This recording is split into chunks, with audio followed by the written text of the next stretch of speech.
Hello students, welcome to our YouTube channel Adhunik JE and initiative of Adhunik digital classes. Previous class में हम लोगों ने देखा था कि कॉन्सेप्ट ऑफ इलेक्ट्रिक फील्ड क्या है, किसी आइसोलेटेड पॉइंट चार्ज की वजह से फील्ड कैसे कैलकुलेट करते हैं, स्ट्रेंथ कैसे निकाली जाती है। फिर हम लोगों ने देखा था कि intensity of electric field various charges की वजह से सुपरपोजिशन प्रिंसिपल कैसे काम करता है फील्ड के ऊपर।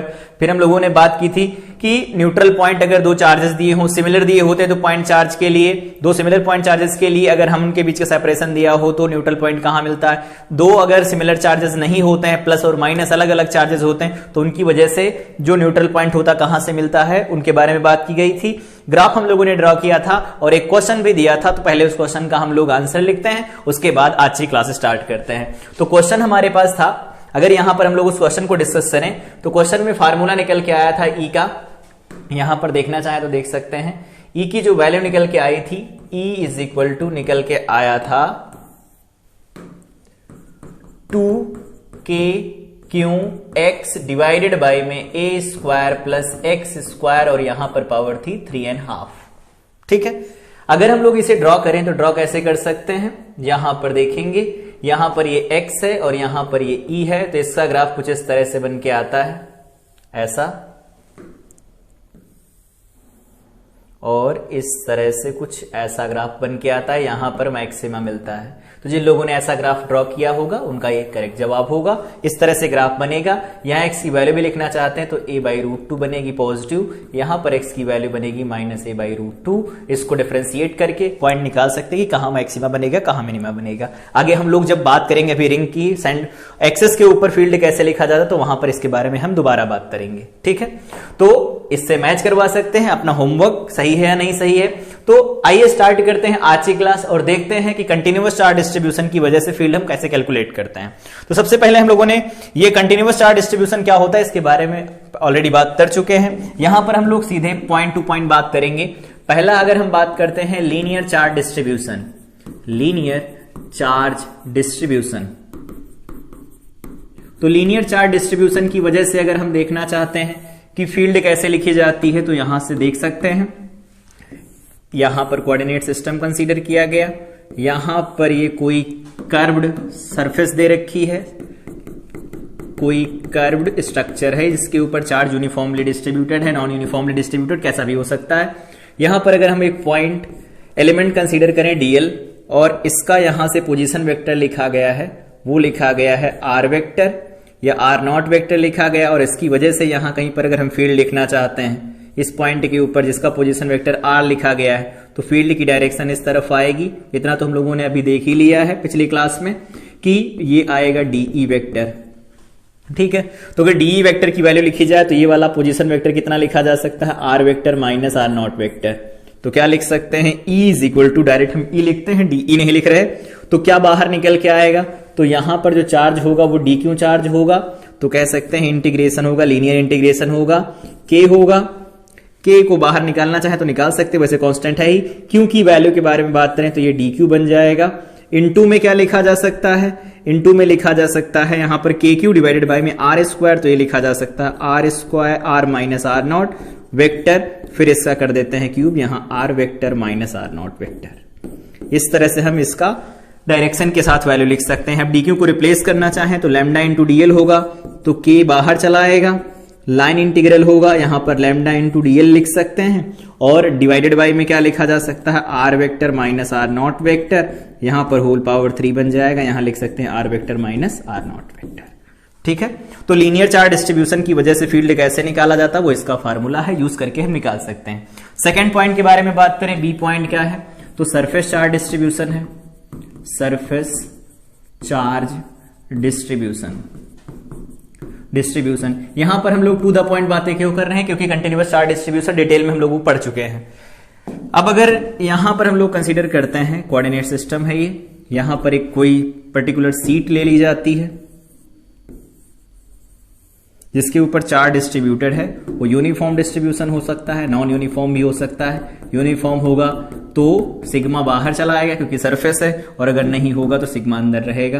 तो यहां पर एक छोटा सा एलिमेंट कंसीडर किया जाता है, इसका पोजीशन वेक्टर दे रखा है, वो हमें दे रखा है r0 वेक्टर, और जिस पॉइंट पर हमें फील्ड बताना है, मान लेते हैं पॉइंट P है, तो इसका पोजीशन वेक्टर दिया गया है आर वेक्टर, ये पोजीशन वेक्टर बन जाएगा R vector minus R not vector. ठीक है, इसको देख करके डायरेक्ट लिख सकते हैं यहां पर। तो ई वेक्टर जो लिखा जाएगा एट पॉइंट पी, ये ई वेक्टर कहां है, एट पॉइंट पी है यहां पर, अगर कोई पॉइंट पी है तो ई एट पॉइंट पी लिख सकते हैं। के को बाहर निकाल लेंगे, तो के को बाहर निकालेंगे, यहां सरफेस इंटीग्रल होगा तो सिग्मा इंटू डी ए लिखा जाएगा। क्यों, क्योंकि इसके ऊपर, यहां इसके ऊपर जो चार्ज होगा वो डी क्यू होगा और इसका एरिया डी ए होगा, तो सिग्मा इंटू डी ए लिख सकते हैं। और डिवाइडेड बाय में क्या लिखा जाएगा, तो ये लिखा जाएगा R vector minus R not vector और होल पावर 3 लिखेंगे, यहां लिख देंगे R vector minus R not vector. इस तरह से हम लिख सकते हैं फील्ड सरफेस चार्ज डिस्ट्रीब्यूशन की वजह से। अगला हम लोग जानते हैं, अगला क्या है सी पॉइंट, तो वो है volume charge distribution. Volume charge distribution, तो वॉल्यूम चार्ज डिस्ट्रीब्यूशन की वजह से अगर हम लिखना चाहें तो कैसे लिख सकते हैं, तो यहां पर हम लोग कोऑर्डिनेट सिस्टम कंसीडर करते हैं। एक कोई ऑब्जेक्ट है जिसके वॉल्यूम में चार्ज डिस्ट्रीब्यूटेड है, यहां पर हम लोग एक सिस्टम कंसीडर करते हैं। ये छोटा सा कोई सिस्टम कंसीडर किया गया जिसके वॉल्यूम में चार्ज डिस्ट्रीब्यूटेड है, पॉजिटिव चार्ज डिस्ट्रीब्यूटेड है इसके वॉल्यूम में। एक छोटा सा एलिमेंट कंसीडर किया जाए तो एलिमेंट कैसा होगा, तो एलिमेंट 3D एलिमेंट होगा। और इसकी वजह से यहां देखना चाहते हैं, इसका पोजीशन वेक्टर दिया गया है आर नॉट वेक्टर और इसकी वजह से यहां पॉइंट पी पर हमें चाहिए फील्ड, तो ये वेक्टर दे रखा है आर वेक्टर। ठीक है, तो ये वेक्टर हम जानते हैं R vector minus R not vector बनेगा, तो यहां लिखते हैं E at point P is equal to, क्या लिखा जा सकता है, के बाहर आएगा, यहां वॉल्यूम इंटीग्रल होगा रो इंटू डीवी लिखा जा सकता है, डिवाइडेड बाय में लिख सकते हैं R vector minus R not vector और ये पावर लगा देंगे 3 और जैसा यहां लिखा वैसा लिख सकते हैं R vector minus R not vector. तो ये हो जाएगा कि कंटिन्यूअस चार्ज डिस्ट्रीब्यूशन की वजह से फोर्स कैसे कैलकुलेट किया जाता है, उसके लिए हम लोगों ने यहां पर फार्मूला डायरेक्ट लिख लिया है। ठीक है, और ये डिस्ट्रीब्यूशन कैसे करवाया जाता है, तो इसके लिए सेपरेट क्लास है, वहां पर हम लोगों ने इसे अलग से कवर किया है जब हम लोग कंटिन्यूअस चार्ज डिस्ट्रीब्यूशन की वजह से किसी पर्टिकुलर पॉइंट चार्ज के ऊपर फोर्स कैलकुलेट कर रहे थे। स्टार्ट करते हैं आज की क्लास और देखते हैं सबसे पहला रिंग की वजह से फील्ड कैसे बनता है। तो पहला ऑप्शन हमारे पास है, पहला पॉइंट, कि अगर रिंग है और उसके सेंटर पर हमें फील्ड निकालना हो तो क्या होगा। अगर यहां पर हम सेंटर पर पॉइंट ओ मान लेते, कंसीडर करते हैं, यहां सपोज पॉइंट ओ है, इस पॉइंट ओ के ऊपर हम फील्ड देखना चाहते हैं, तो कोई अगर एलिमेंट यहां कंसीडर किया जाए, एक छोटा सा एलिमेंट ये कंसीडर किया जाता है, तो अगर ये छोटा सा एलिमेंट हम कंसीडर करेंगे, अगर ये छोटा सा एलिमेंट कंसीडर किया गया, ये छोटा सा एलिमेंट है और इस छोटे से एलिमेंट की वजह से जो ओ पर फील्ड बनेगा उसकी डायरेक्शन क्या होगी, तो ओ पर जो फील्ड बनेगा यहां पर इसकी डायरेक्शन तो इधर आएगी।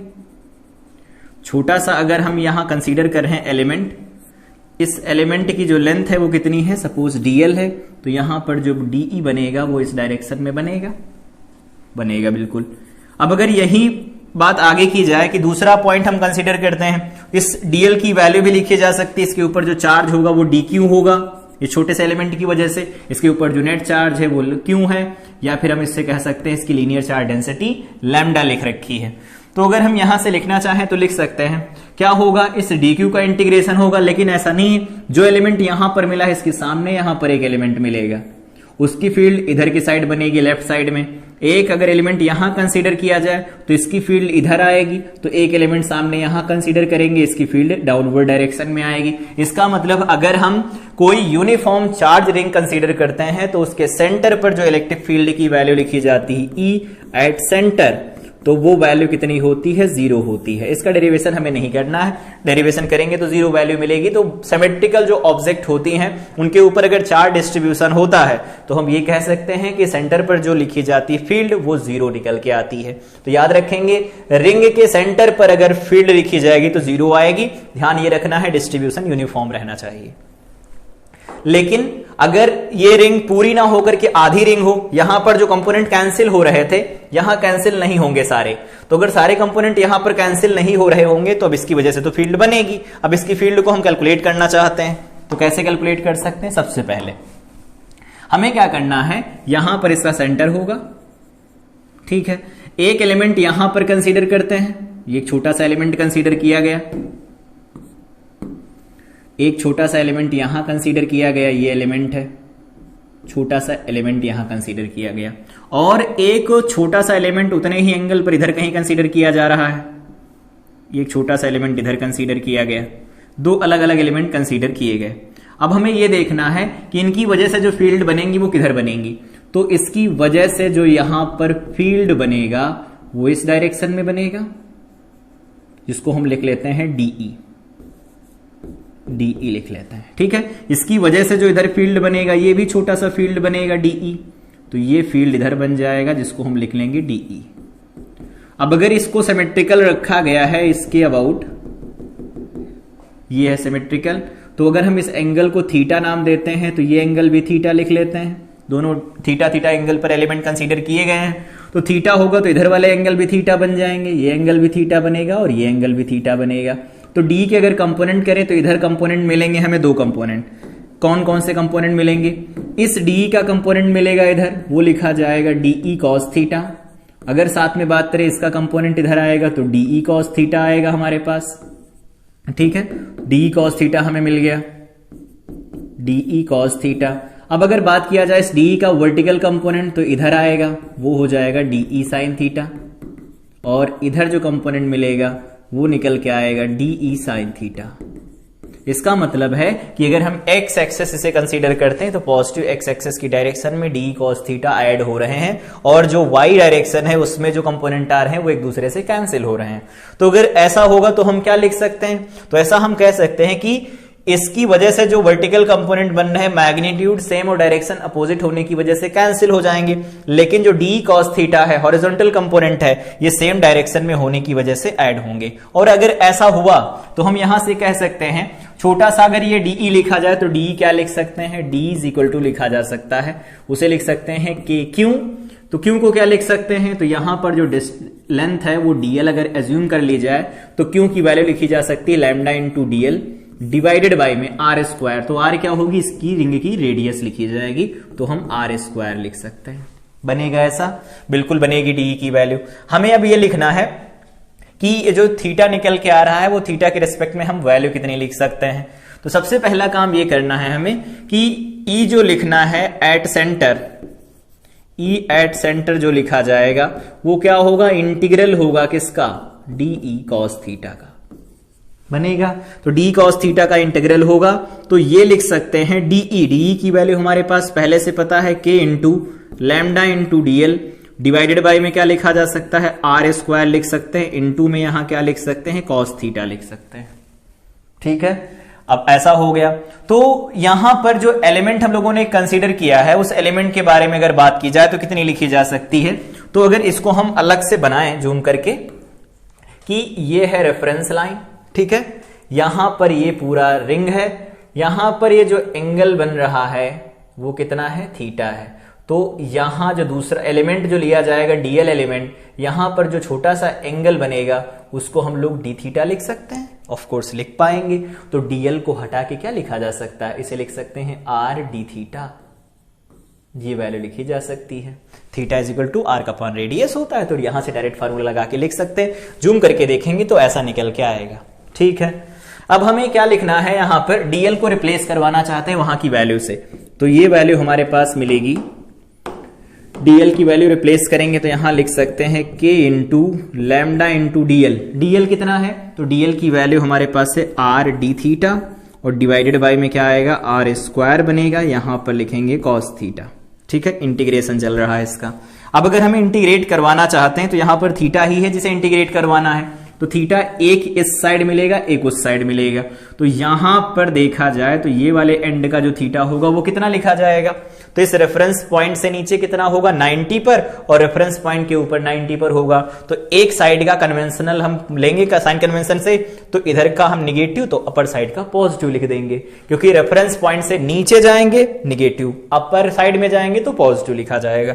तो यहां से क्या लगा सकते हैं? ये लिमिट लगेगी -π/2 से लगा करके +π/2, ठीक है।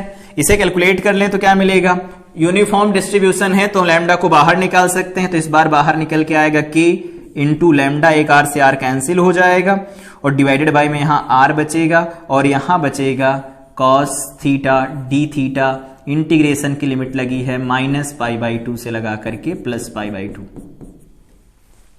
कॉस थीटा का इंटीग्रेशन क्या होता है तो हम लोग जानते हैं, यहां पर ई लिख रहे हैं, एक्स डायरेक्शन वाला या नेट होगा क्योंकि वाई में 0 ही होगा।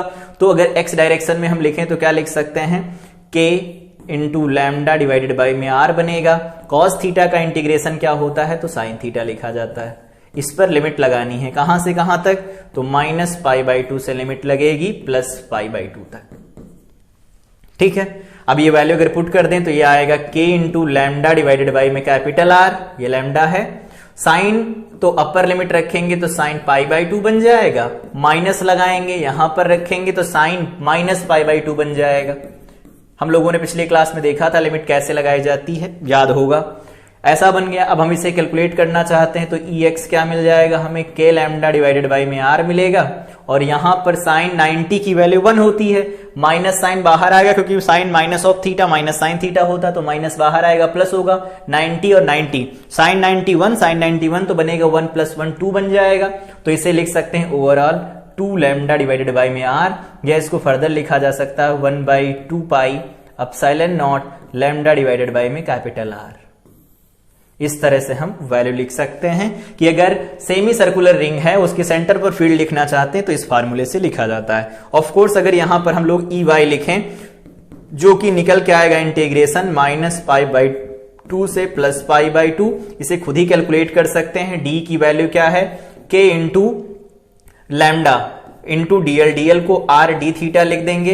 यहां पर डिवाइडेड बाई में क्या बन जाएगा, R² बन जाएगा, यहां पर बन जाएगा साइन थीटा। इसे फर्दर अगर कैलकुलेट करते हैं तो ये वैल्यू कितनी मिल जाएगी, 0। तो y डायरेक्शन का जो कंपोनेंट आएगा वो 0 आएगा, x डायरेक्शन का जो कंपोनेंट आएगा वो निकल के आएगा 2k लैम्डा बाई R। तो ये वैल्यू हो गई। तो रिजल्टेंट फील्ड जो बनेगी E नेट वो तो x डायरेक्शन वाली ही बनेगी। इसका मतलब यहां पर जो फील्ड बनेगी वो बनेगी 2k लैम्डा डिवाइडेड बाई में कैपिटल R।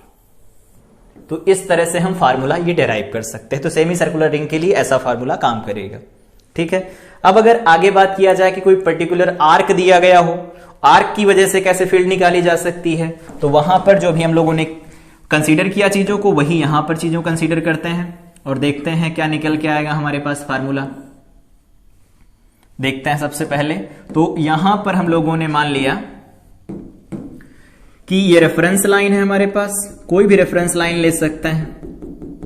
ठीक है, यहां पर पॉइंट है, इसका सेंटर है, ये रेफरेंस लाइन हो गई। अब हमें ये देखना है कि एक एलिमेंट कंसीडर करेंगे हम, तो यहां पर एक एलिमेंट कंसीडर करना चाहते हैं तो इसको कंसीडर करते हैं इधर से। ये एलिमेंट कंसीडर किया गया, ये छोटा सा एलिमेंट कंसीडर किया गया है। तो अगर ये एलिमेंट हम यहां पर कंसीडर करेंगे तो यहां से लिख क्या सकते हैं, इसके लिए यहां से लिख सकते हैं कि जो इसका कंपोनेंट बनेगा, ये एंगल जो बन रहा है यहां पर वो है थीटा, और ये वाला जो पॉइंट एंगल बना रहा है वो छोटा सा एंगल होगा जिसको हम कहते हैं डी थीटा। ठीक है, समझ में आ रहा होगा, थीटा एंगल पर डी थीटा एलिमेंट लिया जाता है। तो यहां पर जो ये डीएल होगा, इस डीएल को डायरेक्ट लिखा जा सकता है ना, arc is equal to radius into angle, R D theta लिख सकते हैं। अब इसी तरह से अगर बात किया जाए कि ये सिमेट्रिकल रखी गई है या नहीं रखी गई है, आर्क की वजह से हम देखना चाहते हैं, तो मान लेते हैं ये सिमेट्रिकल आर्क नहीं है, थोड़ी देर के लिए मान लेते हैं। तो ये वाला पॉइंट यहां पर है और ये वाला पॉइंट यहां कहीं पर है। ये जो एंगल बन रहा है इस रेफरेंस पॉइंट के नीचे, इसे हम θ1 लिख लेते हैं, और इस रेफरेंस पॉइंट के ऊपर का जो कंप्लीट एंगल बना है इसे हम θ2 लिख लेते हैं। ठीक है, तो जो फाइनल बनेगा हमारे पास इंटीग्रेशन, तो जो पहले बना था वही इंटीग्रेशन अभी भी बनेगा, लेकिन यहां पर ये बात याद रखेंगे, वहां पर सिमेट्री थी सेमी सर्कुलर में, यहां पर हम लोगों ने रेफरेंस पॉइंट ऐसे ही मान लिया, अपने मन से कुछ भी हो सकता है। तो यहां पर ये देख सकते हैं कि जो ई एक्स कंपोनेंट निकल के आया था वो क्या था, तो integration k into lambda into DL को लिखेंगे are D theta, divided by में क्या लिख सकते हैं, आर स्क्वायर इंटू में कॉस थीटा लिख सकते हैं। और अगर ई वाई कंपोनेंट लिखें तो भी अभी हम लोगों ने लिखा, यहां पर थीटा की लिमिट कितनी लगाई जाएगी, तो देखो θ1 से θ2 लगेगा, तो -θ1 से θ2 जाएगी लिमिट। यहां पर सिमिलर θ1 से लगा करके θ2 तक लिमिट जाएगी। यहां लिख सकते हैं k lambda into R D theta, और डिवाइडेड बाय में क्या लिखा जा सकता है, आर स्क्वायर लिख सकते हैं, यहां लिखेंगे साइन थीटा। इन दोनों को हमें कैलकुलेट करना है, कंपोनेंट कैसे आएंगे, यहां पर हम लोगों ने अभी डिटेल में बात की कि थीटा एंगल पर डी थीटा एलिमेंट लिया जाता है, जूम करके अलग से देखा भी। ठीक, तो अब हमें इन दोनों को सॉल्व करना है कि वैल्यू कितनी बनेगी।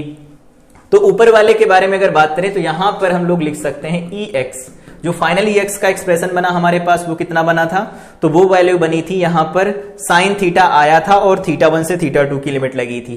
तो यहां पर हम ये कह सकते हैं ये वैल्यू आएगी के लैम्डा बाई आर, यहां लिख देते हैं के लैम्डा बाई कैपिटल आर, यहां बन जाएगा साइन थीटा इंटीग्रेशन के बाद में लिमिट अब की बार हम अलग से लगाएंगे माइनस थीटा 1 से प्लस थीटा 2, तो थीटा 2 लिखेंगे। इसे क्या लिख सकते हैं के लैम्डा बाई आर लिख सकते हैं। अपर लिमिट लगाएंगे तो इसे लिखा जा सकता है साइन थीटा 2, माइनस लगाएंगे माइनस ऑफ साइन थीटा 1, ऐसा लिखेंगे हम लोग। माइनस माइनस ये हो जाएगा प्लस, तो एक्स कंपोनेंट जो निकल के आएगा वो कितना होगा, तो एक्स कंपोनेंट के लिए क्या लिखा जा सकता है के लैम्डा डिवाइडेड बाई में आर लिख सकते हैं। यहां पर बन जाएगा देखो sine theta 1 plus sine theta 2, तो साइन थीटा 1 बन जाएगा प्लस साइन थीटा 2 बन जाएगा, लिख सकते हैं ऐसा।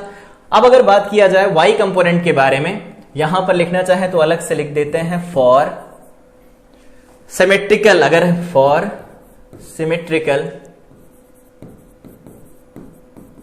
सिमेट्रिकल आर्क, अगर आर्क सिमेट्रिकल होगा तो थीटा 1 की वैल्यू थीटा 2 के बराबर आ जाएगी। सपोज इसे हम थीटा 2 मान लेते हैं, तो इसका जो एक्स कंपोनेंट निकल के आएगा ई एक्स की वैल्यू वो कितनी लिखी जा सकती, sine theta 1 plus sine theta 1 मतलब 2 साइन थीटा 1 मतलब साइन थीटा बन जाएगा, 2 बाहर निकलेगा तो इसे लिख सकते हैं 2 के लैम्डा डिवाइडेड बाय में क्या लिख सकते हैं, तो इसे आर लिख सकते हैं, यहां पर साइन थीटा लिख सकते हैं। लेकिन सिमेट्रिकल होगा तभी ऐसा लिखेंगे, अदरवाइज हम यही फार्मूला यूज करेंगे।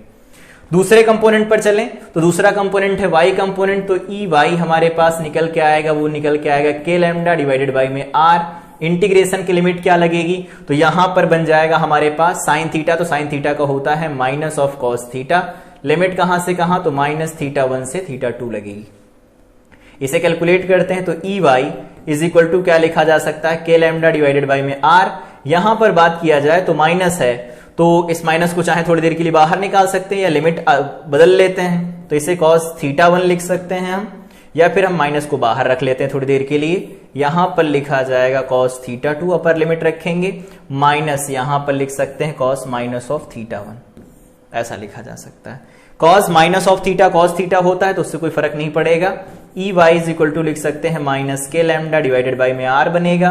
यहां पर वैल्यू मिल जाएगी हमें cos theta 2 minus cos theta 1, और इस माइनस को अगर हम मल्टीप्लाई करा देते हैं तो ये वैल्यू आ जाएगी के लैम्डा डिवाइडेड बाय में आर। यहां पर लिखा जाएगा cos theta 1 minus cos theta 2। इस तरह से फार्मूला निकाला जा सकता है। तो ये अगर कोई आर्क दिया होगा तो उसके एक्स कंपोनेंट और वाई कंपोनेंट इस तरह से निकाले जा सकते हैं, तो ये फार्मूला ध्यान रखेंगे। फिर से अगर बात किया जाए कि अगर सिमेट्रिकल होगा तो सिमेट्रिकल के लिए क्या होगा, थीटा 1 और थीटा 2 बराबर बराबर वैल्यू मिलेंगी, तो बराबर बराबर जब वैल्यू मिलेंगी तो वाई कंपोनेंट फिर से कैंसिल हो जाएगा। और अगर सिमेट्रिकल नहीं है, लाइन हम लोगों ने सिमेट्रिकल कंसीडर नहीं की है, तो वैल्यू क्या मिलेगी हमें, तो वो वैल्यू हमें वाई भी मिलेगा कंपोनेंट, एक्स कंपोनेंट भी मिलेगा। यहां पर रखकर देखें theta 1 is equal to theta 2 रखकर देखेंगे, दोनों कैंसिल हो जाएंगे तो वाई कंपोनेंट फिर से 0 हो जाएगा। उम्मीद है कि ये आर की वजह से फील्ड समझ में आई होगी। ठीक है, एक क्वेश्चन है, खुद से ट्राई करना है कि आर कुछ ऐसा बना है इस बार, ये है हमारे पास लाइन, आर कुछ इस बार ऐसा बनाया गया है। ये होमवर्क के लिए है, इसे याद रखना चाहें तो याद रख सकते हैं। इस तरह से इसके ऊपर चार्ट डिस्ट्रीब्यूट कराया गया है 1/4 है रिंग का। तो इस ओ के ऊपर फील्ड जो बनेगी वो निकालो, find field at point O. O पर जो फील्ड बनेगी उसकी वैल्यू निकालनी है, तो एक क्वेश्चन भी लगा सकते हैं। ठीक है, फार्मूला यहां निकल ही आया। आगे बात करते हैं और देखते हैं कि फील्ड बनाया जाए एक्सेस के ऊपर किसी रिंग की वजह से तो वो कितना बनता है। इंपॉर्टेंट होता है डेरिवेशन भी, और साथ में इसका फार्मूला जो निकल के आता है वो भी इंपॉर्टेंट है। तो अगर हम लोग बात करें, एलिमेंट कंसीडर करते हैं सबसे पहले, क्योंकि यहां पर एलिमेंट तो कंसीडर करने पड़ेंगे, कंटिन्यूअस चार्ट डिस्ट्रीब्यूशन है। यहां पर कंसीडर करते हैं छोटा सा एलिमेंट, ये छोटा सा एलिमेंट कंसीडर किया गया। अब अगर इस छोटे से एलिमेंट को हम लोग कंसीडर कर रहे हैं तो इसकी वजह से पी पॉइंट पर फील्ड लिखेंगे, तो पी पॉइंट पर फील्ड लिखी जा सकती है। वो कितनी लिखी जाएगी इसके बारे में अगर हम बात करें तो इसकी वजह से अगर फील्ड कंसीडर की जाए तो क्या निकल के आएगा, तो इसकी वजह से अगर हम इस पी पॉइंट पर फील्ड देखेंगे तो उसकी डायरेक्शन कुछ ऐसी निकल के आ रही होगी। इसको हम लोग ऐसे बनाते हैं, कुछ ऐसी फील्ड बनेगी, इस डायरेक्शन में बनेगा। मान लेते हैं वो फील्ड कितना है, DE है। ठीक है, ये A है, ये X है। सपोज इसे थोड़ी देर के लिए R मान लिया जाए तो R की value A square plus X square का स्क्वायर रूट बनेगी। ठीक है, सिमिलरली अगर यहां पर कंसीडर किया जाए एक एलिमेंट, यहां कहीं पर एक एलिमेंट कंसीडर किया जाए, ये एलिमेंट कंसीडर किया गया है, तो अगर ये एलिमेंट कंसीडर करेंगे तो इसकी वजह से जो छोटी सी फील्ड बनेगी वो क्या बनेगी, तो उसको यहां पर लिखना चाहे तो लिख सकते हैं। इसकी फील्ड इस डायरेक्शन में जाएगी, कुछ इस डायरेक्शन में इसकी फील्ड बनेगी। ठीक है, इस एंगल को हम लोग थीटा कंसीडर कर लेते हैं, तो अगर ये थीटा होगा तो ये भी थीटा होगा, क्योंकि सामने वाली जो लेंथ है वो बराबर है, रेडियस ही है। तो अगर हम इसको बढ़ा दें आगे तो ये रेफरेंस लाइन हो गई, ये भी थीटा हो गया, ये भी थीटा हो गया, DE ये भी है और DE ये भी है। तो इसके एक कंपोनेंट इधर जाएंगे, ये जाएगा DE cos थीटा, और इसका भी इधर कंपोनेंट जाएगा DE cos थीटा। अगर इस कंपोनेंट के बारे में बात करें तो इसका एक कंपोनेंट अपर साइड में होगा जिसकी वैल्यू हो जाएगी DE sin थीटा, और इसका कंपोनेंट डाउनवर्ड साइड में होगा जिसकी वैल्यू हो जाएगी DE sin थीटा। यहां से देख पा रहे होंगे कि जो वर्टिकल कंपोनेंट है DE sin theta, magnitude same और डायरेक्शन अपोजिट होने की वजह से कैंसिल हो रहे हैं। तो जो नेट फील्ड बनेगा P के ऊपर वो x डायरेक्शन में बनेगा, और वो क्या होगा, इंटीग्रेशन DE cos थीटा से लिखा जाएगा। ठीक है, अब अगर हम लोग बात करें इसे यहां से कि कितना लिखा जा सकता है, तो इसे लिखते हैं कि E जो बनेगा पॉइंट P के ऊपर, इसे लिखेंगे इंटीग्रेशन, वो लिखा जाएगा DE, और यहां पर क्या लिख सकते हैं, cos थीटा। अब बात आती है DE की वैल्यू क्या होगी, तो यहां से हम कह सकते हैं DE लिखा जाएगा स्मॉल k, लिखेंगे ऐसा, और साथ में लिखा जाएगा छोटा सा चार्ज इसके ऊपर, तो इसके ऊपर छोटा सा चार्ज अगर DQ लिखें तो इसे लैम्डा इंटू DL लिखा जा सकता है, और इसमें जो इंटीग्रेशन करेंगे तो वैल्यू जो निकल के आएगी वो लिखी जा सकती कैपिटल Q, क्योंकि वो माना गया है। तो यहां पर ऐसा लिख देते हैं, यहां पर DQ लिख देते हैं छोटा सा चार्ज, और डिवाइडेड बाय में R स्क्वायर लिख देते हैं, इनटू में क्या लिख देंगे, cos थीटा। वैल्यू पुट करते हैं तो ये बनेगा K into DQ, divided by में बन जाएगा R स्क्वायर, तो R की वैल्यू यहां पर रख देते हैं। क्या वैल्यू निकल के आएगी R की वैल्यू देखो फिक्स है, A और X तो बदलेंगे नहीं, तो फिक्स निकल के आएगी। तो यहां लिख सकते हैं R स्क्वायर cos थीटा की वैल्यू क्या होगी, तो X डिवाइडेड बाय में R बनेगा, तो बेस अपॉन हाइपोटेनस बनेगा, R बन जाएगा।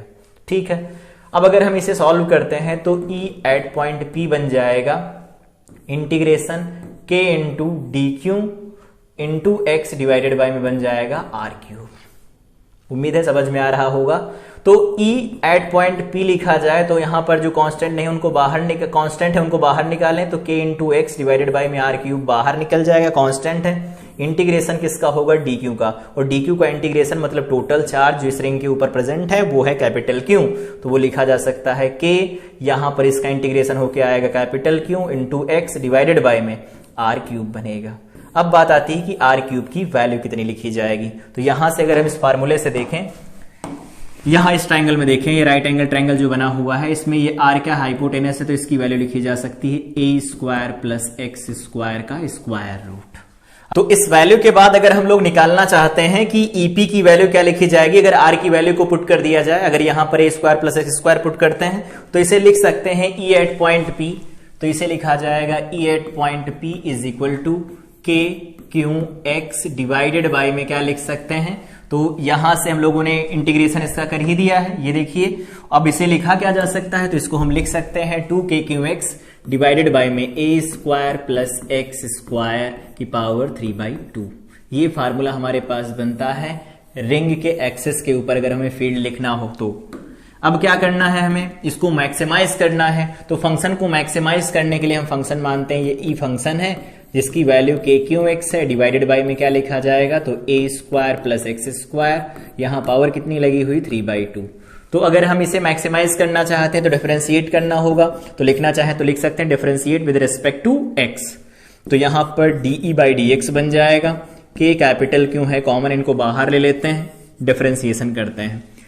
न्यूमरेटर ऊपर लिखा गया एक्स स्क्वायर, यहां पर लिखा गया A square plus X square, तो लिखते हैं A square plus X square, power लगाएंगे यहां पर 3/2 इंटू एक्स का डिफरेंशिएशन होगा जो कि 1 हो जाएगा, माइनस यहां पर अब की बार x को रोकेंगे, इसका डिफरेंशिएशन करेंगे, देखो 3/2 आगे आएगी पावर, और साथ में यहां पर 3/2 पावर आगे आएगी, एक कम करेंगे तो आधी बचेगी, तो एक अगर कम करेंगे तो आधी बचेगी, इसका मतलब ए स्क्वायर प्लस एक्स स्क्वायर की पावर कितनी बचेगी, 1/2 बचेगी। साथ में ए स्क्वायर प्लस एक्स स्क्वायर का डिफरेंशिएशन करेंगे तो 2x बनेगा, ए स्क्वायर का 0 बन जाएगा।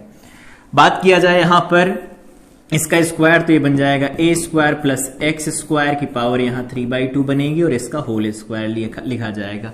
कोसेंट रूल लगा करके इसका डिफरेंशिएशन कर दिया गया। अब हम लोगों को पता है मैक्सिमा या मिनिमम वैल्यू निकालनी होती तो यहां से देख सकते हैं फॉर मैक्सिमा और मिनिमा। अगर मैक्सिमा या मिनिमा किसी फंक्शन का हमें चाहिए होता है तो क्या लिखते हैं, dE/dx की वैल्यू किसके बराबर कर देंगे, 0 के बराबर करेंगे। और अगर 0 के बराबर करेंगे तो k क्यों, तो उधर 0 होगा नहीं, यहां पर ये भी वैल्यू नहीं 0 होगी, ए स्क्वायर प्लस एक्स स्क्वायर, तो ये न्यूमरेटर को 0 होना होगा। न्यूमरेटर में भी A square plus X square common मिल रहा तो यहां की तरह बचेगा, यहां बचेगा A square plus X square. साथ में यहां पर क्या बचेगा, तो ये तो चला गया, यहां पर 2 से 2 कैंसिल हो जाएगा, देखो x इंटू एक्स तो ये बन जाएगा -3x स्क्वायर और इसकी वैल्यू 0 पुट करनी है तो क्या लिखेंगे, ए स्क्वायर इज इक्वल टू बन जाएगा देखो 2x स्क्वायर, इंप्लाइज दैट लगा करके यहां लिख सकते हैं x is equal two plus minus a/√2। इसका मतलब हमारे पास x की 2 वैल्यू निकल के आएंगी। चाहे चेक करना कि किस पर पॉजिटिव किस पर नेगेटिव बनेगा तो यहां पर डबल डेरिवेटिव निकाल सकते हैं, dE/dx स्क्वायर। अगर बात किया जाए x is equal two plus a/√2 के ऊपर तो ये नेगेटिव बनता है, और यहां पर बात किया जाए d2E divided by dx square के ऊपर x is equal to minus a/√2 के ऊपर ये पॉजिटिव बनता है, ठीक है। और अगर ऐसा बनेगा तो यहां पर ये हम कह सकते हैं कि इस पर फंक्शन कैसा होगा, तो at x is equal to a/√2 के ऊपर जो e होगा वो किसके बराबर होगा, e मैक्स के बराबर होगा, फंक्शन मैक्सिमाइज हुआ। यहां इस पॉइंट के बारे में बात करें तो at x is equal to minus a/√2 के ऊपर जो e होगा वो किसके बराबर आएगा, e मिनिमम के बराबर आएगा, फंक्शन यहां पर मिनिमाइज हो गया। अब हमें e मैक्सिमम और e मिनिमम की वैल्यू चाहिए तो क्या करते हैं, ये वैल्यू पुट कर देते हैं वहां पर जो फार्मूला निकल के आया है। तो क्या निकल के आया है फार्मूला, हम लोगों ने फार्मूला देखा, e की जो वैल्यू निकल के आई है वो आई k capital Q into x divided by में a square plus X square की पावर में यहां 3/2 बनेगा। अब इसे लिख देते हैं e मैक्सिमम हम निकालना चाहते हैं तो मैक्सिमम वैल्यू a/2 पर मिलेगी, तो k capital Q into x की वैल्यू क्या है, a/√2, तो a/ हम इसे √2 लिख देते हैं, और साथ में यहां डिवाइडेड बाई में बनेगा a square plus X square, तो इसका हो जाएगा a स्क्वायर बाई 2 स्क्वायर करेंगे, पावर कितनी लिखी जाएगी, 3/2 लिखेंगे। तो क्या लिख सकते हैं, यहां पर हमारे पास बना k capital Q into small a divided by में, इस √2 को यहां लिख लेते हैं। इसमें से देखो a स्क्वायर बाहर निकालेंगे तो a³ बन जाएगा, a³ बना देते हैं। यहां पर वैल्यू बनेगी 3/2, तो 3 को लिखेंगे 3√3 पावर 3/2 है ना, और 2 को पलट के ऊपर भेज देंगे तो 2√2 ऊपर लिखा जा सकता है, ठीक है। साथ में ऐसा बनेगा, आप कैंसिल करवा देते हैं वैल्यू, तो कैंसिल करवाएंगे तो क्या बनेगा, एक से एक कैंसिल हो जाएगा, एक √2 से एक √2 कैंसिल होगा तो ऊपर बना 2, तो 2k capital Q divided by में यहां पर वैल्यू क्या बन जाएगी, 3√3 इंटू a स्क्वायर, तो ये वैल्यू हो जाती है मैक्सिमम वैल्यू, ठीक है। इस तरह से हम मैक्सिमाइज कर सकते हैं फंक्शन को। अगर ऐसे ना लिखना चाहें तो k की वैल्यू भी रख देते हैं, तो ये मैक्सिमम हमारे पास निकल के आएगा 2/3√3 इंटू में Q डिवाइडेड बाई में a स्क्वायर, और इसकी वैल्यू रखेंगे 1/4 पाई एप्सिलॉन नॉट, तो इस 2 से 2 को कैंसिल करवाएंगे, 2 2 जा 4, 2 3 जा 6, तो ये वैल्यू कितनी बन जाएगी, तो इसे लिख सकते हैं Q डिवाइडेड बाई में ये वैल्यू निकल के आएगी 6√3 इंटू एप्सिलॉन नॉट, यहां पर लिखा जाएगा a स्क्वायर। तो चाहे इस तरह वैल्यू लिखी जाए चाहे इस तरह से, फंक्शन की हमें मैक्सिमम वैल्यू मिलेगी, ठीक है। माइनस वाली वैल्यू रखेंगे तो माइनस में मिल जाएगा हमें। तो मैक्सिमम और मिनिमम जहां पर मिल रहे हैं वो पॉइंट निकाल लिए, उसके बारे में हम लोगों ने बात कर ली कि प्रॉपर डेरिवेशन क्या था। अब हमें क्या करना है, ग्राफ ड्रॉ करना है। ग्राफ क्या ड्रॉ करना है, सेंटर से आगे बढ़ेंगे फील्ड कैसे बदलेगा, सेंटर से बाईं तरफ जाएंगे तो फील्ड कैसे बनेगा। तो जो होमवर्क दिया था उससे मिलता जुलता क्वेश्चन ये है कि ये सेंटर है, इस सेंटर से राइट साइड में बढ़ेंगे तो ये कुछ फंक्शन इस तरह से बढ़ेगा, इस तरह से जाएगा, या फिर हम लोग इसे ऐसे फर्दर बनाएं, कुछ ऐसा बनेगा। और इसके लेफ्ट साइड में अगर बात करें तो फंक्शन कुछ ऐसा बनेगा, ठीक है। और यहां पर जो हमारे पास वैल्यू मिलेगी वो क्या मिलेगा, ई मैक्सिमम मिलेगा, यहां पर क्या होगा, ई मैक्सिमम मिलेगा, और यहां पर जो होगा वो ई मिनिमम मिलेगा, ई क्या होगा, मिनिमम मिलेगा। ये वैल्यू किस पर मिलेगी, तो x is equal to A by root 2 पर मिलेगी। और यहां पर ये x अगर एक्सेस है तो यहां पर x is equal to minus A by root 2 लिखा जाएगा। इस तरह से रिंग का एक्सेस पर ग्राफ बनाया जाता है, आगे पीछे चलता है, सेंटर पर जब जाते हैं तो जीरो हो जाता है, देखा भी था हम लोगों ने। तो इस ग्राफ से रिलेटेड कई बार क्वेश्चन पूछे गए हैं, जब हम लोग क्वेश्चन प्रैक्टिस करेंगे तो वहां जरूर इसके बारे में बात की जाएगी। ठीक है, तो ये था रिंग चार्ज की वजह से डिस्ट्रीब्यूशन अगर हो तो एक्सेस पर कितना फील्ड लिखा जाता है, सर्कुलर हो तो कितना फील्ड लिखा जाता है, कंप्लीट हो, सेमी सर्कुलर हो, क्वार्टर सर्कल हो, या फिर बात किया जाए कोई आर्क हो, वो यूनिफॉर्म हो या नॉन यूनिफॉर्म हो, उसके बारे में यहां पर बात की गई। अब आगे बढ़ते हैं और देखते हैं लाइन चार्ज डिस्ट्रीब्यूशन की वजह से फोर्स कैसे कैलकुलेट किया जाता है या फील्ड कैसे निकालते हैं। तो फोर्स निकालना तो बहुत आसान है, फील्ड भी निकाल सकते हैं उसी के बिहाफ पर, क्योंकि फोर्स जैसे निकाल सकते हैं वैसे फील्ड भी निकाली जाएगी। तो क्या करना है, अगर ये इनफाइनाइट डिस्ट्रीब्यूशन का चार्ज दिया गया है, यहां पर इनफाइनाइट डिस्ट्रीब्यूशन है, ये इनफाइनाइट डिस्ट्रीब्यूशन है, अपर साइड में भी जा रहा है, लोअर साइड में भी जा रहा है इंफिनिटी तक, ये ऐसा है। अब अगर हमें एक कोई पॉइंट कंसीडर करना पड़े, सपोज यहां हम एक कोई पॉइंट कंसीडर करते हैं, ये जरूरी नहीं है कि इसके बिल्कुल सेंटर से ही जा रहा हो, बस ये परपेंडिकुलर डायरेक्शन में हम लोगों ने एक पॉइंट P कंसीडर किया है, पॉइंट P कंसीडर कर लेते हैं। ये डिस्टेंस क्या है, तो ये डिस्टेंस R है, और इसकी जो लीनियर चार्ज डेंसिटी है वो हम डिफाइन कर लेते हैं, लीनियर चार्ज डेंसिटी ये दे रखी है हमें lambda, linear charge density lambda दे रखी है, और डिस्ट्रीब्यूशन यूनिफॉर्म है, ध्यान रखेंगे। तो अगर हम इस डिस्ट्रीब्यूशन की वजह से इस पॉइंट के ऊपर फील्ड लिखना चाहें तो क्या करेंगे, फिर से वही करना है, हमें क्या करना है, एक एलिमेंट कंसीडर करना है। तो ये एलिमेंट कंसीडर कर लेते हैं, एक छोटा सा डीएल एलिमेंट है, यहां से इस पॉइंट ओ से डिस्टेंस जो इसकी लिखी गई है वो एल है। ठीक है, एल लेंथ पर डीएल विड्थ का छोटा सा एलिमेंट कंसीडर किया गया। यहां से अगर बात करें इस पर जो फील्ड बनेगी इस पॉइंट के ऊपर, इस एलिमेंट की वजह से वो फील्ड कहां बनेगी, इधर की तरफ बनेगी, ऑफ कोर्स इधर बनेगी फील्ड। अब अगर हम लोग बात करते हैं कि इधर फील्ड बनेगी तो इसके कंपोनेंट बनना शुरू हो जाएंगे। तो अगर हम इस एंगल को थीटा कंसीडर करते हैं तो इस वैल्यू को क्या लिख सकते हैं, ये एंगल भी थीटा होगा। तो अगर ये डीई फील्ड बनेगी तो इधर क्या लिखा जाएगा, डीई कॉस थीटा, और डाउनवर्ड डायरेक्शन में बनेगा हमारे पास डीई साइन थीटा। अगर ये यूनिफॉर्म होगा तो जो ये आर डिस्टेंस हम लोगों ने पॉइंट ओ से कंसीडर की, दोनों तरफ इंफिनिटी पर जाएगा, तो सिमेट्रिकल तो ये रहेगा, चाहे जहां से पॉइंट कंसीडर किया जाए तो सिमेट्रिकल रहेगा। इसका मतलब अगर यहां पर हम कोई पॉइंट कंसीडर करते हैं, इसकी वजह से यहां पर लिखा जाए फील्ड, तो अगर इसकी वजह से हम यहां फील्ड लिखते हैं ये इस डायरेक्शन में, तो भी ये छोटी सी फील्ड डीई निकल के आएगी। ये एंगल कितना होगा, थीटा, जितनी डिस्टेंस पर ऊपर उतनी डिस्टेंस पर नीचे, दोनों तरफ इन्फिनिटी से इन्फिनिटी तक जाएगा ये, तो यहां पर ये एंगल भी थीटा लिखा जाएगा। तो इसका एक कंपोनेंट इसके साथ जुड़ेगा, देखो डीई कॉस थीटा एक जुड़ जाएगा इसके साथ, और एक कंपोनेंट होगा डीई साइन थीटा जो कि कैंसिल होता हुआ दिख रहा है, डीई साइन थीटा निकल के आएगा।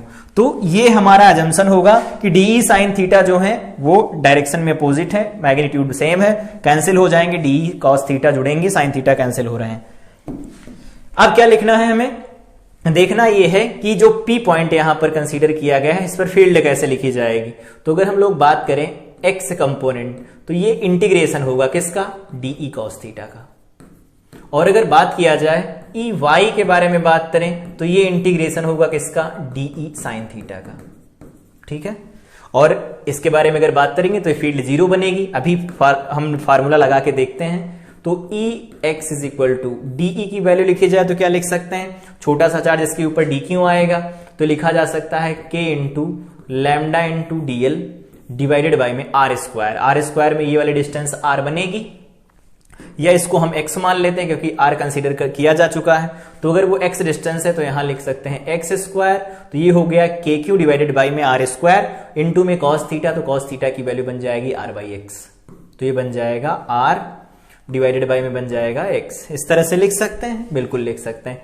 तो यहां बन जाएगा हमारे पास E X is equal to integration के इंटू लैम्डा इंटू डीएल, और डिवाइडेड बाई में यहां लिखा जा सकता है एक्स क्यूब, ये एक्स क्यूब लिखा जाएगा, इनटू में क्या लिखा जा सकता है, आर लिख सकते हैं। ठीक है, अब हम क्या करना चाहते हैं, डिफरेंशिएट इंटीग्रेट करना चाहते हैं इस दिए गए फंक्शन को, डीएल नहीं चाहते हैं, एंगल में बदल लेते हैं। तो अगर एंगल में बदलेंगे तो यहां से लिखा जा सकता है, देखो tan थीटा की वैल्यू बता दो, तो tan थीटा वैल्यू लिखी जाएगी परपेंडिकुलर अपॉन बेस, ऐसा लिखेंगे हम। तो यहां से L की वैल्यू क्या आएगी, L इज इक्वल टू लिखा जा सकता है r tan थीटा, और यहां से डिफरेंशिएट करेंगे तो dl इज इक्वल टू हो जाएगा r into sec square theta into D theta, ऐसी वैल्यू मिलेगी। तो अगर हम इस एक्सप्रेशन को आगे बढ़ाएं तो क्या लिख सकते हैं, integration k into lambda into dl की वैल्यू क्या निकल के आई, r into sec square theta into D theta बन जाएगा, डिवाइडेड बाई में r क्यूब बनेगा।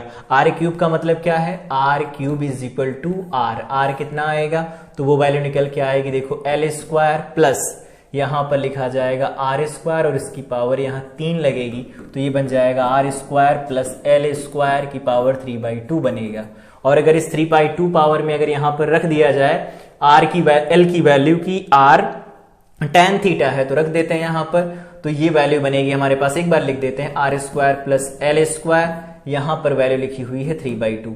अब अगर हम इसे फर्दर सॉल्व करते हैं तो इंटीग्रेशन बन जाएगा k लैम्डा इंटू में बन जाएगा r into sec square theta into D theta divided by, इसमें अगर हम r की वैल्यू पुट करते हैं l की वैल्यू, तो ये तो r स्क्वायर है, l की वैल्यू पुट करेंगे तो ये हो जाएगा r square tan square theta, और यहां पर लिख देंगे 3/2 पावर, यहां से r स्क्वायर कॉमन मिल रहा, बाहर आएगा तो r क्यूब बनेगा, ऊपर वाले r से कैंसिल हो जाएगा, ठीक है।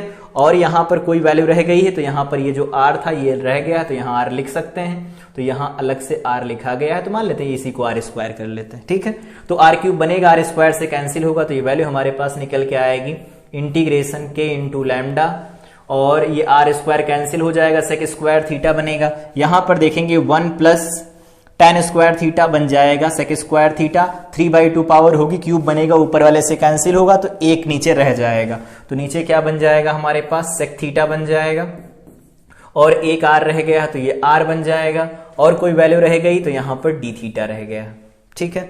इसको हम इंटीग्रेट करवाना चाहते हैं तो इस पर लिमिट क्या लगेगी थीटा की, तो देखो एक एंड जो मिलेगा वो नीचे की तरफ जाने पर मिलेगा, दूसरा एंड ऊपर की तरफ जाने पर मिलेगा, लेकिन ये इनफाइनाइट लेंथ का होगा, तो अगर हम नीचे जाना शुरू करेंगे तो जैसे जैसे नीचे जाएंगे डिस्टेंस बढ़ती जाएगी, ये एंगल क्या होगा, अप्रोक्सीमेट 90 की तरफ बढ़ रहा होगा। सिमिलरली यहां पर जो एंगल बढ़ता जाएगा बढ़ता जाएगा बढ़ता जाएगा, ये एंगल की वैल्यू 90 जा रही है, तो अगर 90 की तरफ अप्रोच करेगा तो हम यहां पर लिमिट क्या लगाएंगे, तो यहां पर हम लोग जानते हैं लिमिट लगाएंगे -π/2 से लगा करके +π/2, ऐसा बनेगा।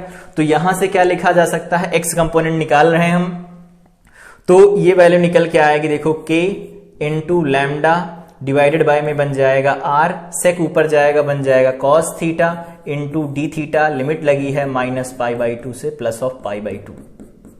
cos थीटा का इंटीग्रेशन होता है sin थीटा, तो हम ये वैल्यू निकालेंगे तो क्या मिलेगी, तो ये वैल्यू लिखी जा सकती है k लैम्डा डिवाइडेड बाय में r, और cos थीटा का बन जाएगा sin थीटा, तो sin थीटा लिखेंगे, ये वैल्यू लिखी जाएगी -π/2 से +π/2, और अभी हम लोगों ने देखा तो ये वैल्यू 2 बनती है, तो ये वैल्यू निकल के आएगी 2k लैम्डा डिवाइडेड बाय में r, या इसको लिख सकते हैं 1/2 pi epsilon not lambda divided by में r बनेगा।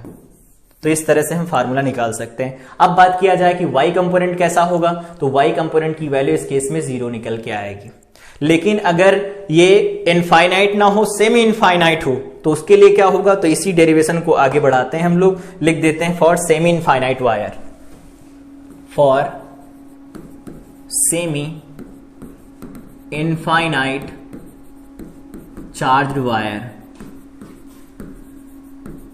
अगर ये सेमी इनफाइनाइट चार्ज वायर होगा तो क्या होगा इसके साथ, यहां पर देखते हैं कि ऐसा बनेगा, ये पॉजिटिव पॉजिटिव चार्ज होगा,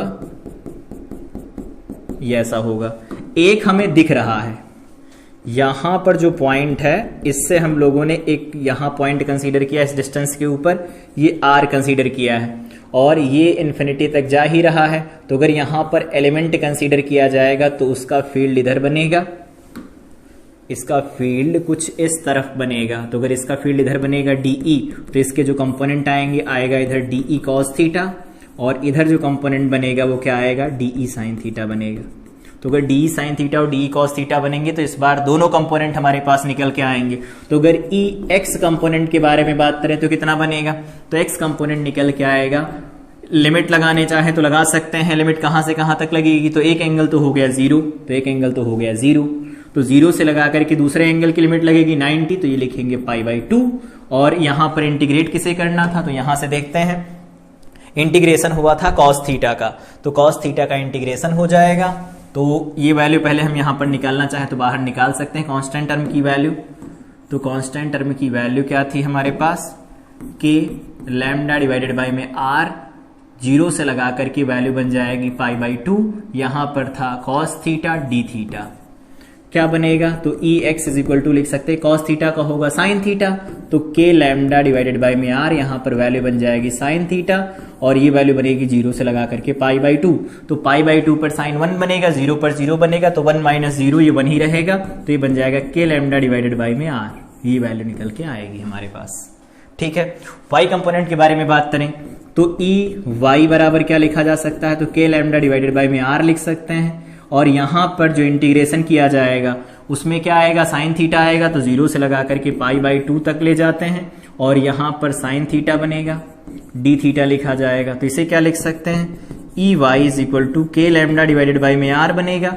और साइन थीटा का क्या होता है, तो माइनस ऑफ कॉस थीटा लिखा जाता है, और ये बन जाएगा π/2 से लगा करके 0 से लगा करके π/2, 0 से लगा करके π/2। तो अगर 0 से लगा करके π/2 लिखेंगे तो y कंपोनेंट क्या निकल के आएगा, तो ey जो वैल्यू निकल के आएगी k लैम्डा डिवाइडेड बाय में r बनेगा।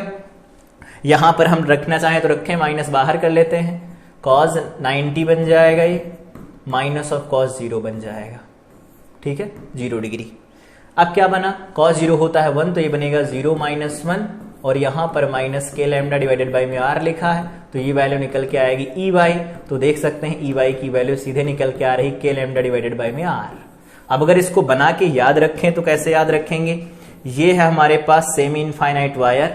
ठीक है, ये यहां पर कोई पॉइंट दिया गया है r, तो इस पॉइंट P के ऊपर जो कंपोनेंट मिलेंगे, एक कंपोनेंट इधर मिलेगा ex, और एक कंपोनेंट डाउनवर्ड डायरेक्शन में मिलेगा ey। इसकी वैल्यू भी k लैम्डा बाई r निकल के आएगी, इसकी वैल्यू भी k लैम्डा बाई r निकल के आएगी, और इनका रिजल्टेंट जो निकल के आएगा e होगा। e की वैल्यू लिखी जा सकती है √2 into k lambda divided by में r, और ये दोनों के साथ में कितना एंगल बनाएगा, तो 45 डिग्री का एंगल बना रहा होगा, बराबर बराबर का एंगल बनाएगा। तो ये हो गया सेमी इनफाइनाइट की वजह से। लेकिन अगर कोई फाइनाइट वायर हो तो क्या करेंगे, तो ये लिमिट क्या होगी, रुकेगी, θ1 से किसी θ2 तक की जाएगी। यहां पर इनफाइनाइट था तो ऐसा हुआ, सेमी इनफाइनाइट होगा तो ऐसा होगा। अब हम लिखना चाहते हैं कि अगर फाइनाइट वायर हो तो लिख सकते हैं C point finite charged wire. ठीक है, तो फाइनाइट होगा तो क्या होगा आपकी बार, तो फाइनाइट के लिए देखो कंडीशन यहां पर ड्रॉ करते हैं, ये है पॉजिटिवली चार्ज फाइनाइट वायर। ऐसा यहां कहीं पर एक पॉइंट कंसीडर करते हैं, ये परपेंडिकुलर डिस्टेंस हमें दे रखी है, ये परपेंडिकुलर डिस्टेंस कितनी दे रखी है, तो वो है r या d, जो भी लिखना चाहे, अभी r लिखते आ रहे हैं तो r है, इसकी लीनियर चार्ज डेंसिटी लैम्डा है। यहाँ के एंगल के बारे में अगर बात करें तो इस एंड के साथ जो एंगल बन रहा है इस पॉइंट P के ऊपर, वो वैल्यू है θ2, और इस पॉइंट पर जो एंगल हमारे पास बन रहा है वो थीटा की वैल्यू है θ1। ठीक, ये पॉइंट P है हमारे पास, तो यहां से याद रखेंगे ex हम लिख सकते हैं, तो ex कितना निकल के आएगा, तो ex की वैल्यू हम लोगों ने देखा अभी k लैम्डा डिवाइडेड बाय में r होती है, इंटीग्रेशन चलता है तो अब की बार माइनस θ1 से θ2 ले जाएंगे लिमिट, तो माइनस θ1 से अगर θ2 लिमिट जाएगी तो यहां पर इंटीग्रेशन किसका होगा, cos थीटा d थीटा होगा, तो ex की वैल्यू क्या लिखी जाएगी, k लैम्डा बाई r।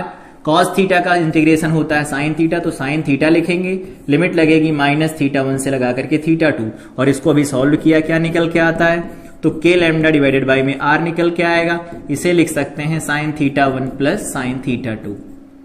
तो इस तरह से हम निकाल सकते हैं फाइनाइट वायर की वजह से x कंपोनेंट। और अगर दूसरा कंपोनेंट निकाला जाए, दूसरा कंपोनेंट क्या होगा, ey होगा, तो ey की वैल्यू क्या निकल के आएगी, k lambda by r, integration किसका होता, तो यहाँ cos होता, तो यहाँ साइन होता है, और ये वैल्यू क्या निकल के आएगी, तो कहां से कहां तक जाएगा, माइनस θ1 से θ2 तक जाएगा, तो ये वैल्यू हमारे पास क्या मिलेगी, तो ey निकल के आएगा k लैम्डा डिवाइडेड बाय में r, यहां पर हम लिखेंगे माइनस ऑफ cos थीटा। ठीक है। इस पर लिमिट कहां से कहां तक जाएंगी, तो लिमिट जाएगी -θ1 से लगा करके θ2 तक। तो क्या लिख सकते हैं y कंपोनेंट, ये निकल के आएगा k लैम्डा डिवाइडेड बाई में r, माइनस को बाहर ले लेते हैं तो क्या लिखा जाएगा cos θ2 माइनस ऑफ cos θ1, और ये वैल्यू क्या लिखी जाएगी cos, ये है cos माइनस ऑफ θ1, ऐसा लिखेंगे हम लोग। माइनस अभी बाहर कंसीडर किया गया है तो लिखेंगे क्या, इसे माइनस ही आएगा, तो माइनस तो cos के साथ माइनस ऑफ θ माइनस θ रहता ही है, तो इसे अगर हम मल्टीप्लाई करा देते हैं तो वैल्यू क्या मिल जाएगी k लैम्डा डिवाइडेड बाई में r, इसे क्या लिखा जा सकता है cos θ1 माइनस cos θ2, ये वैल्यू हमारे पास मिल जाएगी। तो ये y कंपोनेंट हो जाएगा और ये इसका x कंपोनेंट हो जाएगा। तो इस तरह से x कंपोनेंट और y कंपोनेंट हम निकाल सकते हैं, ठीक है।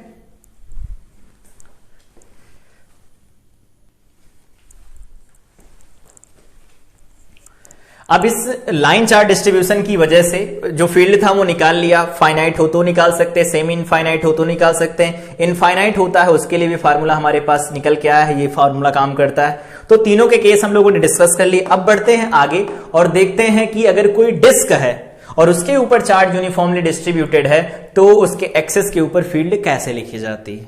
तो देखते हैं।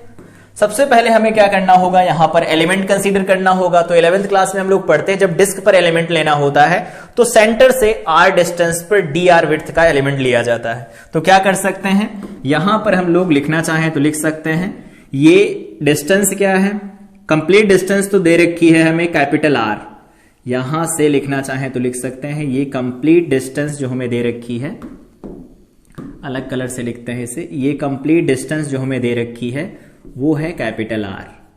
तो इस रिंग की रेडियस या इस डिस्क की जो रेडियस है वो कैपिटल R है।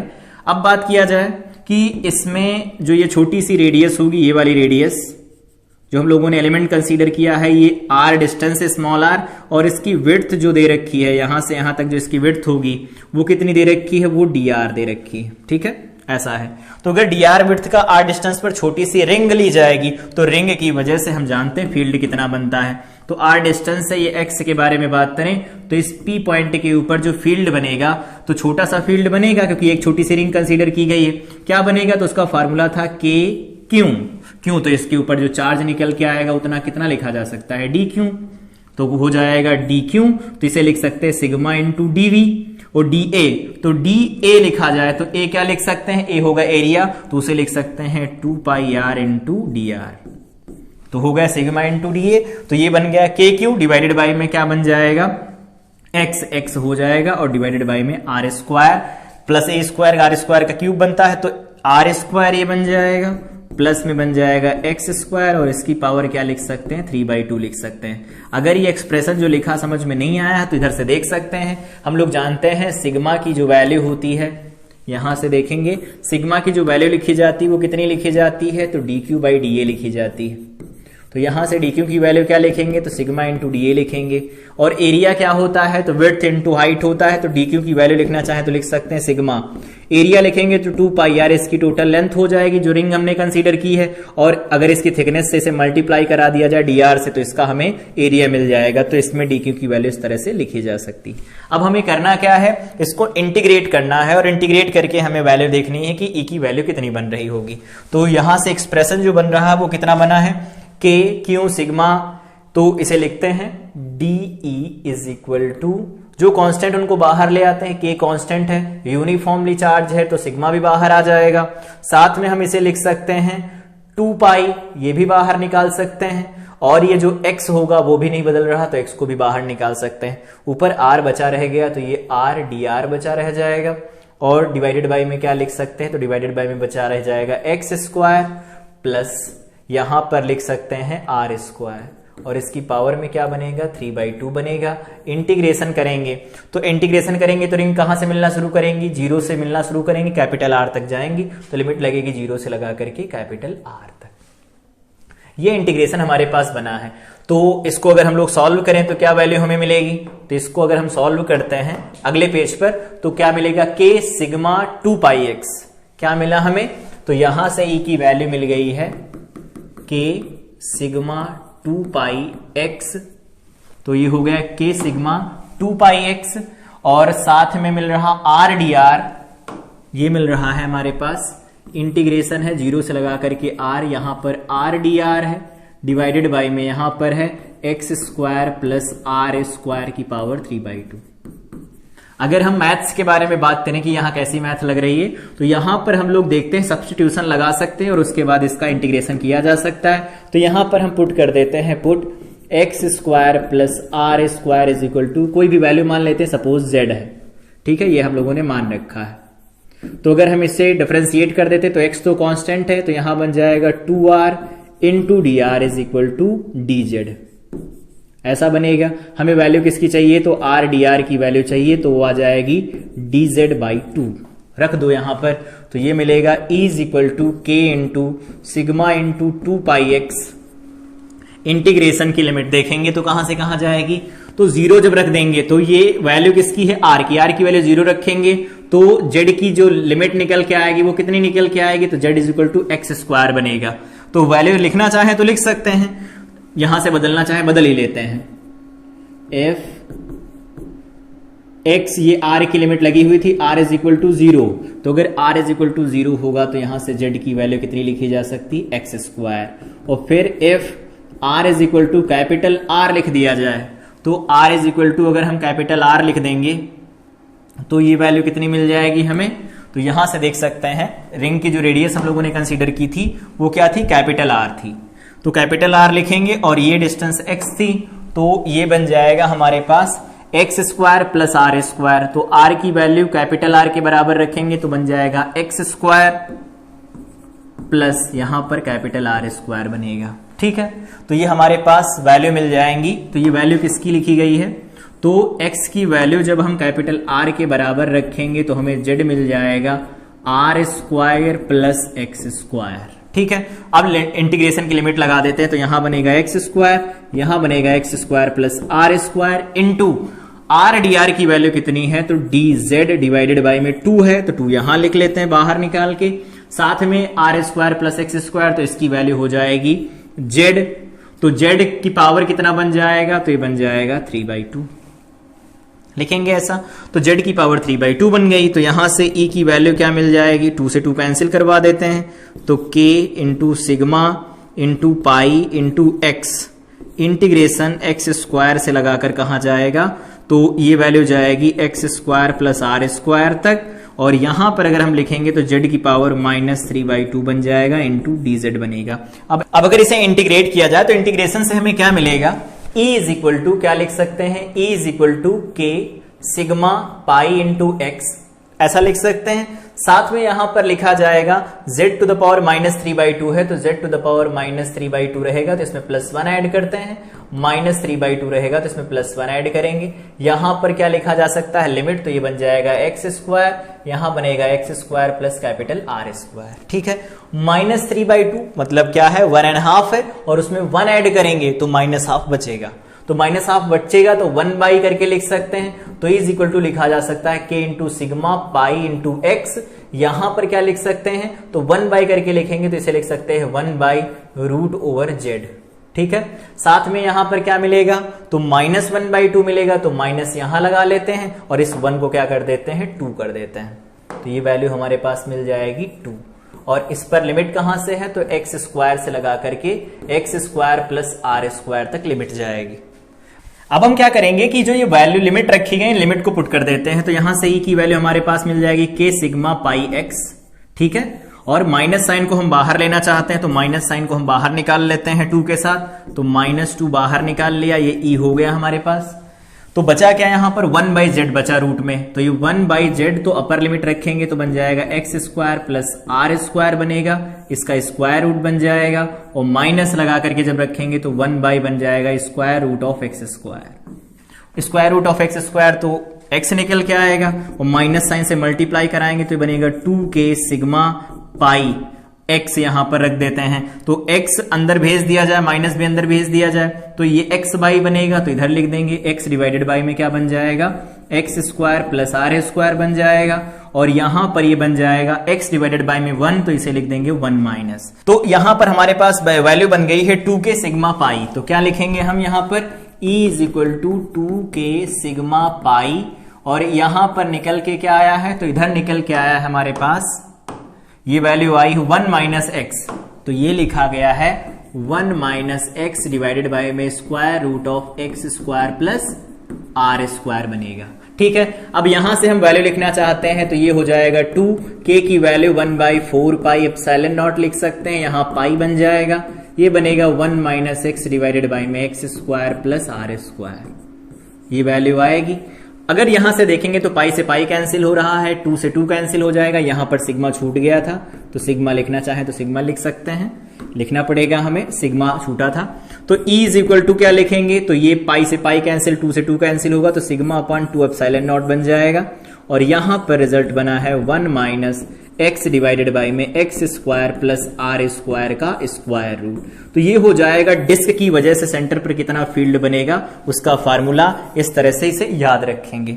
अब होमवर्क क्या है, तो होमवर्क ये है कि सीट दे रखी है, 2 अलग अलग सीटें दे रखी हैं, ये सीट है, ये हमारे पास सीट दे रखी है, इसके ऊपर चार्ज डिस्ट्रीब्यूटेड है, वो पॉजिटिव चार्ज है, मतलब इसकी जो सरफेस चार्ज डेंसिटी है प्लस सिग्मा है, ये ऐसा दे रखा है, इसकी surface charge density plus sigma है। ठीक है, और एक दूसरी प्लेट रखी गई है,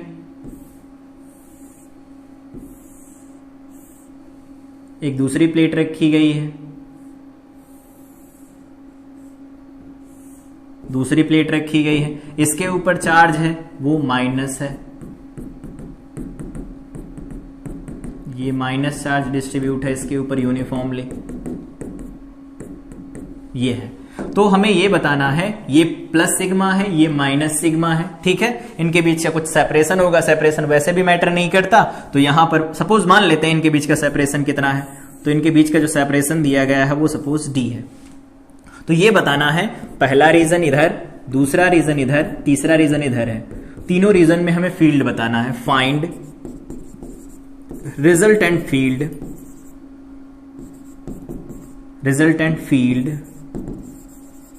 due to these charged seat। ठीक है, इन सभी रीजन में फील्ड की वैल्यू कैलकुलेट करनी है। नेक्स्ट क्लास में जब मिलेंगे तो इसके बारे में बात करेंगे, और कंटिन्यूअस चार्ज डिस्ट्रीब्यूशन से जुड़े जो क्वेश्चन पूछे जाते हैं, कौन कौन से टाइप के क्वेश्चन बन सकते हैं, उनके बारे में बात की जाएगी। तो तब तक के लिए इस क्लास को रिवाइज कर सकते हैं।